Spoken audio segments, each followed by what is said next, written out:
Suppose करो आप एक आइलैंड पे हो जो कि एक एनिमी आइलैंड है और आपने उस पर अटैक किया है अपनी आर्मी के साथ। ठीक है।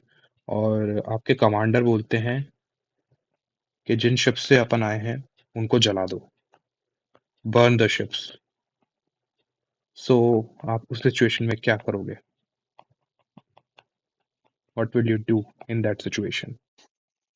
सो welcome back to my YouTube channel guys, the logic engineer, जिस पे हम बात करते हैं डिसिप्लिन की, माइंडसेट की, ग्रोथ की, स्ट्रेटजी की and all the other things which are helpful for us to grow in a holistic manner.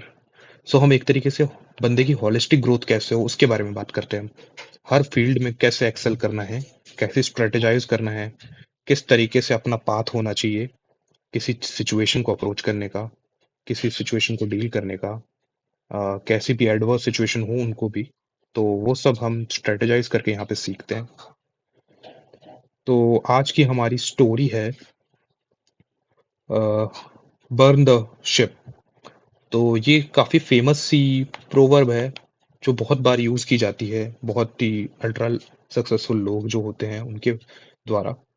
सो ये कहानी है बहुत पहले की जिसमें एक मिलिट्री हुआ करती थी। तो उन्होंने एक बारी अटैक किया एक एनिमी आइलैंड पे। तो वो एनिमी आइलैंड पे जाते हैं अपनी बोट्स वगैरह लेके। तो वो जैसे ही वहां पे पहुंचते हैं तो जो उनका कमांडर होता है, कमांडर अपनी सेना को ऑर्डर देता है, बर्न द शिप्स, कि हम जिस शिप्स से आए हैं सारी बोट्स को जला दो।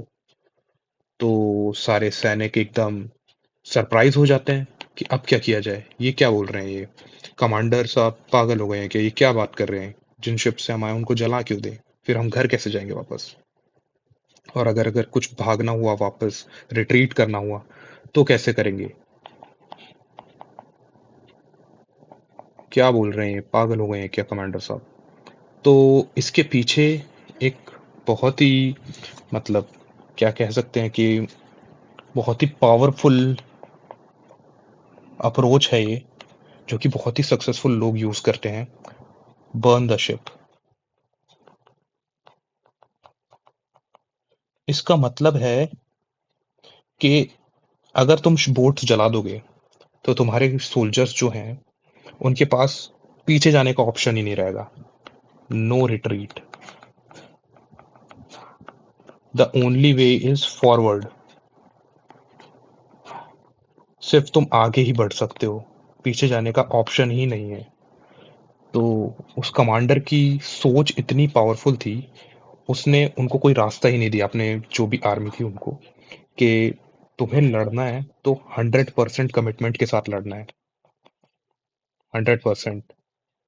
क्योंकि अगर तुम सोचोगे कि बोट्स वहां पे रहे तो हमारे पास एक प्लान भी होता है कि अगर सिचुएशन एडवर्स आएगी तो हम अपने घर चले जाएंगे, बाय बाय, आइलैंड पे कुछ हो गया हम तो अपने घर रवाना हो जाएंगे अपनी बोट्स लेके, सोल्जर्स। सो उस कमांडर ने इस प्लान को भी एक तरीके से कैंसिल कर दिया कि यार हमारे पास कोई प्लान बी है ही नहीं, plan B is not an option. तो बहुत ही स्ट्रांग सोच थी उसकी, ताकि अपनी आर्मी को एक तरीके से ऐसे सिंक्रोनाइज कर दे उनके माइंड को कि we don't have any other option else to win, या तो डू और die, left with no option, no other option. तो इस स्टोरी को एक सक्सेस स्ट्रेटेजी की तरह यूज किया जा सकता है, जो कि करते भी हैं बहुत सारे पावरफुल लोग, जैसे कि एंटरप्रेन्योर्स होते हैं, हाई परफॉर्मर्स होते हैं, वॉरियर्स होते हैं। इन सब के बीच में ये बर्न द शिप वाली प्रोवर्ब और ये सक्सेस स्टोरी बहुत ही फेमस होती है, और ये काफी फील्ड में ये लोग अप्लाई करते हैं इस चीज को। सो इसका एक बेसिक सा फंडा ये है कि जो भी एस्केप रूट्स होते हैं ना, उनको खत्म कर दो। जहां से भी हमें कंफर्ट मिल सकता है या फिर हमारे फॉल बैक सिचुएशंस हो सकती हैं, उन सबको हटा देना इज द बेसिक फंडा ऑफ दिस स्ट्रेटजी, जो कि यूज की जाती है इन सब लोगों के द्वारा, बिकॉज इन सब फील्ड्स में there is no other option, no like backup plan. तो जैसे कि आपने कोई काम उठाया, उसका आपने प्लान ए तैयार किया, अगर वो नहीं हुआ तो प्लान बी भी तैयार है, और वो भी नहीं हुआ तो प्लान सी तैयार है।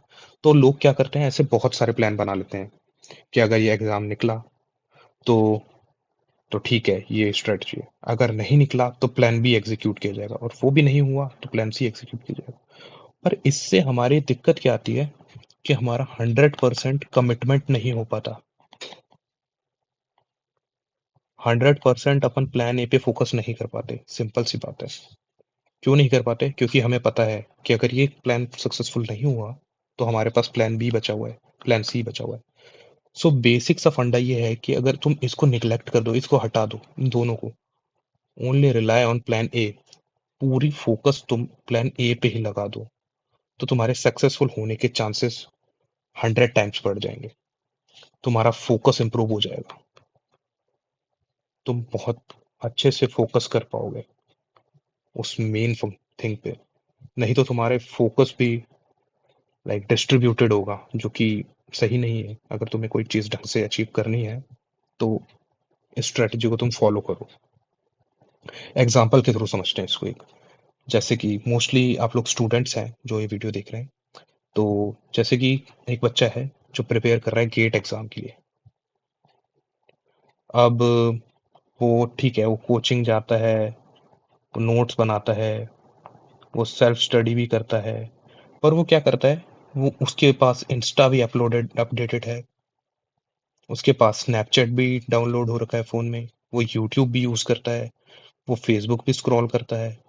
तो ठीक है, वो एक बहुत ही कॉम्पिटिटिव एग्जाम के लिए प्रिपेयर कर रहा है, पर उसने इतने सारे डिस्ट्रैक्शंस पाल रखे हैं अपने।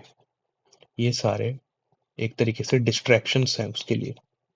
क्योंकि कोई भी स्टूडेंट हो, आइडियली उसको डिस्ट्रैक्शंस कम करनी चाहिए, ताकि वो अपनी मेन थिंग पे ज़्यादा फोकस कर पाए, मेन गोल पे।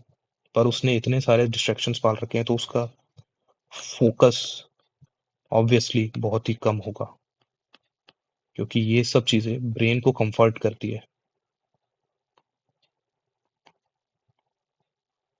रिलैक्स मोड में भेज देती है ये ब्रेन को, कि यार ठीक है, चिल करते हैं, इंस्टा चलाते हैं, रील्स देखते हैं, स्नैपचैट देखते हैं, जो कि उसकी प्रोडक्टिविटी को बहुत ही कम कर देती है, उसको बहुत ही डिस्ट्रैक्टेड बना देती है, उसकी एनर्जीज को डिस्ट्रीब्यूट कर देती है। जो एनर्जी उसकी पूरी पढ़ाई में फोकस होनी चाहिए थी, वो एनर्जी उसकी इंस्टा पे जा रही है, स्नैप पे जा रही है, यूट्यूब फेसबुक पे जा रही है। तो ये सब चीजें एक तरीके से शिप है। एनालॉजी देखें तो हम, तो ये सब चीजें शिप हैं, तो हमें इनको ही तो बर्न करना है, इनको ही तो हटाना है। यही तो हमारे जो फोकस को खराब कर रहे हैं वो सब चीजें। तो बर्न द शिप, उसको लिटरली नहीं लेना है।